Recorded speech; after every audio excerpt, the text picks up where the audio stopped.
And our final presentation of the day will be entitled A Multi-Centered Study on Extended Focus Assessment with Sonography for Trauma Longitudinal Learning Curves for Emergency Medicine Residents using Cumulative Summation Analysis.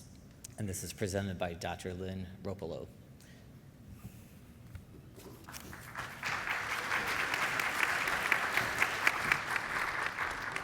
Good morning, everybody. So we went from the youngest presenter to probably the oldest presenter. My name's Lynn Ropolo. I'm a retired professor from the University of Texas Southwestern, where I served in the residency leadership for 15 years, followed by doing the ultrasound fellowship. And now I'm at John Peter Smith, another county hospital, but in the Fort Worth area, an hour away. And I'm the assistant ultrasound director with an adjunct professor appointment at the University of North Texas and Texas Christian University. So I just want to start by saying I am so grateful and excited and humble to be here. What a privilege to be presenting our research on behalf of my amazing team. So thank you, SAEM. So my only disclosure is to thank the SAEM Foundation and AEUS for providing us with the ultrasound grant this year. And I just want to give a little bit of background for how we conducted this multi-center study and where we're from. So we're basically 3 completely independent institutions with an emergency medicine residency, a required ultrasound rotation, and ultrasound fellowship trained faculty. And all the faculty are employed under an umbrella of a private physician group called IES. So we kind of created a research collaborative before we embarked on this study, so it laid a nice foundation for a multi-center trial. So just a shout out. By the way, I have 15 minutes of slides, but 10 minutes to present them. So I want to spend time, and I would love to spend time highlighting these amazing people I worked with. But just in the interest of time, I'm just going to move forward. But I do want to just shout out to my mentor. Let me see how I go back on this. Francis Russell, who's here, who mentored us in this grant, and also Dr. Michael Cooper, who I know was here, who is an kind of expert and very knowledgeable about CUSUM, which I was not, and our wonderful statistician who really helped to bring this study to life. So just some background, we all know, or most of us know, about the ultrasound requirement as part of residency training and all these core applications are required to do, and the numbers. And so I had this question when I was part of the residency leadership, why are the residents doing so many ultrasound scans? And then after I did the fellowship, I still had that same question. And here we can see ultrasound kind of in alignment with the key index procedures of all the other procedures that they're required to do and the number of ultrasounds. And that's all the ultrasound, the core applications that residents are required to do, but that's a big number. So the problem is that there's limited evidence to support this requirement of the single number for all residents to do for ultrasound. And residents, we know some of them just get it. They don't need 25 scans. I did the ultrasound fellowship as a 50-year-old full professor, and I did not have that skill. And so I was a very difficult fellow to train and probably needed 50 to really get that mastery. But the way we teach it, it's a lot of repetition. It's that deliberate practice type of teaching where they get feedback and they improve and they get feedback. But then you also have to maintain it because it is important diagnostic procedural skill that we use at the bedside to make critical diagnosis. So it's very, but it's questionable, do we need, everybody need 25? And so if we're having a lot of our residents do all these unnecessary scans, likewise, our faculty are spending an extraordinary amount of time reviewing these scans for QA and leaving very little time to do other things like teaching some advanced techniques. So recently, as we know, that the ACGME has some proposed major revisions, and one involving ultrasound, but I like it in that they're focusing on not an absolute one number for each resident and leaving some flexibility to individual programs to determine their own residents' competency in ultrasound. So one of the solutions is possibly looking more at learning curves and particularly cumulative sum analysis, abbreviated as CUSUM. And so for those of you who aren't familiar with it, it's a statistical strategy used by other disciplines, and now emergency medicine. You're going to see it a lot more in emergency medicine literature, but looking at procedural competency with this type of learning curve. And I'm going to briefly describe it to you as kind of in two parts. The first part is this learning curve where you're basically have a 0 on the vertical axis here, and that's where everybody starts. And by some assumptions made by the statistician, determines kind of how high or the increase or decrease along the curve depending on their procedural success or failure. And eventually, they'll hopefully get to this line of competency. And at the bottom, that is the number of scans. And here we have the number of eFAST scans. So once they meet that line of competency, they go right back up to 0, and they kind of convert to the CUSUM curve, and that's more like the maintenance longitudinal curve where you can see their progress once they meet competency.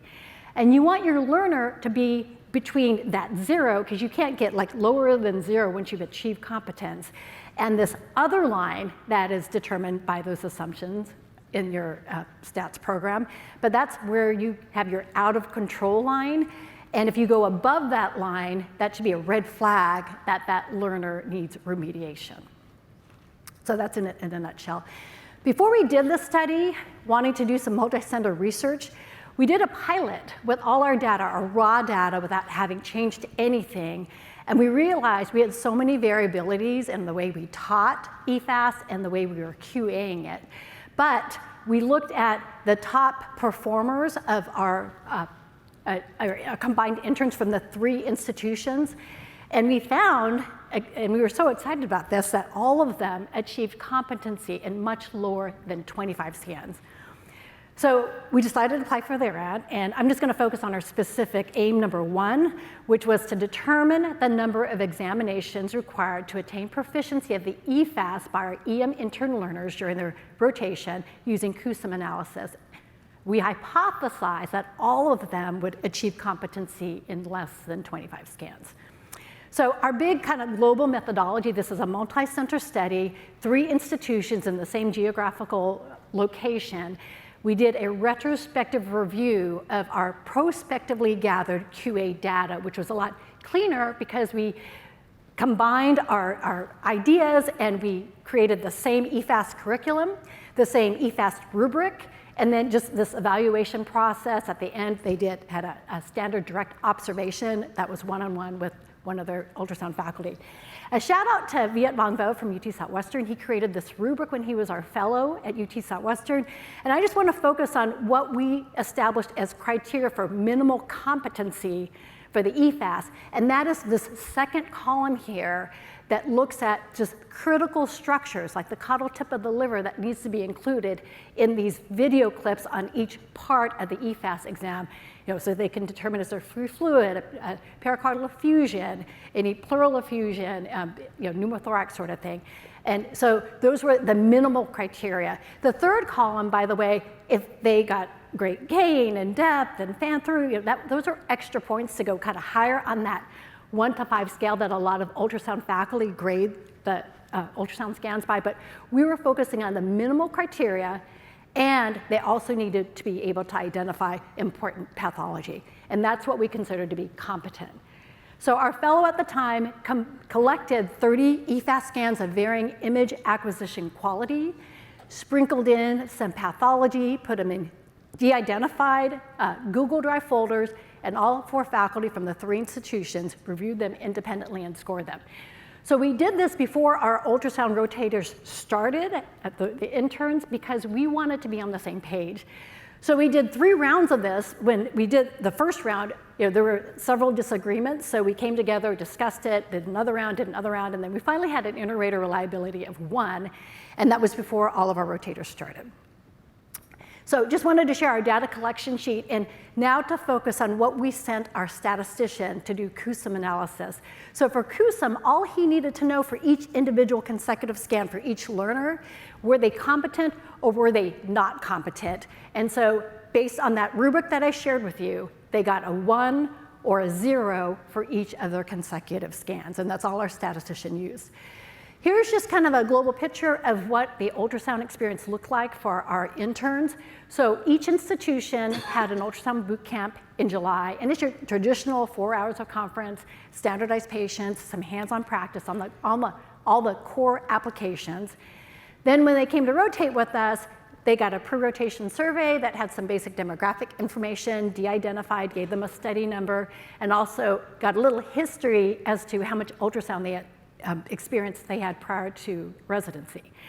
Then we had them review the same eFAST video a couple days before the rotation, and then we kind of tried to coordinate how we were going to do the hands-on once they started the rotation.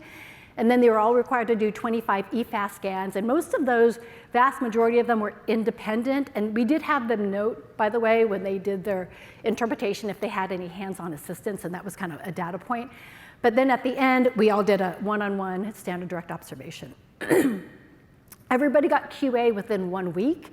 However, at JPS, we don't have middleware yet, so we literally do all our QA in person with all our rotators on the same day once a week, and it's just crazy. But I had a research assistant with us the entire time to ensure the integrity of our data, because we wanted that to be correct, but the other 2 institutions used Butterfly. They had middleware, and so most of their QA was done asynchronously. We did a second inter-rater reliability because we really wanted to make sure we were doing the same thing. You know, if we're going to publish this, we wanted to make sure it was as correct as possible to minimize any bias. So we randomized all of the scans, by the way. We numbered them 1 through whatever for each institution and took the top 10%.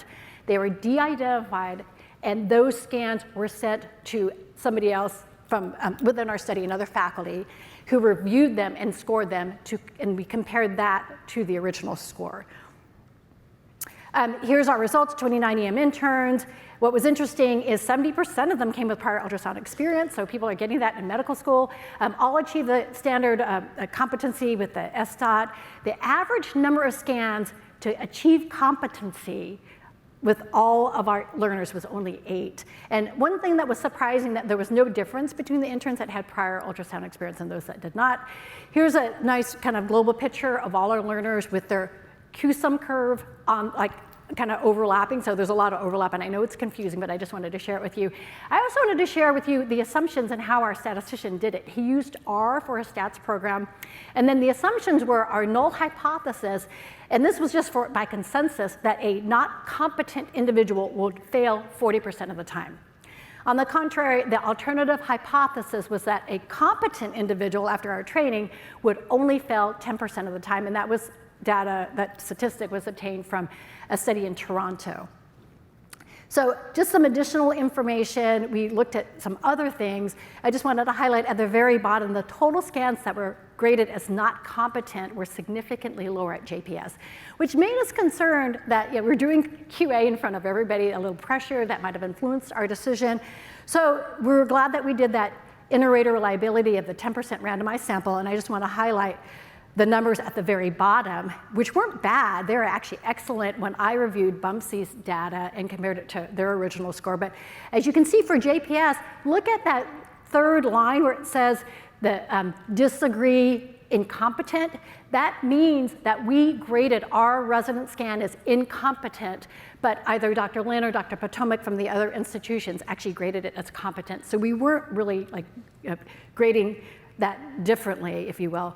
Here are our limitations. There's a lot of them. I just want to focus just at the bottom. You guys could read all this, but we did not do long-term assessment because, as you know, once your resident finishes the requirement, there's just no motivation to do more scans. So that was really difficult for us to look at and something we might look at in the future. And I could tell you, and many of you know who are ultrasound faculty, you're seniors who haven't picked up a probe in a very long time or are just scrambling, and you're looking at their scans going, oh my God, did they even rotate with us? So anyway, but there is a deterioration if you don't use it. A lot of influences that we didn't account for, but I want to leave you with this picture.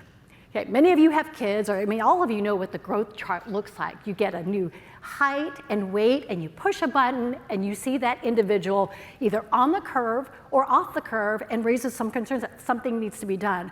Well, maybe that's something we can do with CUSUM and our procedural competency in the future and make it a lot easier for us to assess. So here are our conclusions. CUSUM analysis may be helpful for eFAST competency, maybe other ultrasound procedures, and maybe other procedures themselves, and could benefit all of us, the learners, the educators, and the patients. Here are my references. Here's my email. If you're interested in this kind of work, I would love to hear from you. So, and that's it. Thank you for listening. I would love any questions if you have them.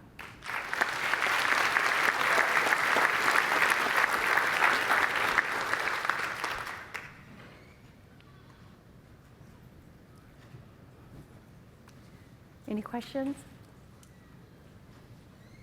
Okay, well, you guys have my email. Thank you.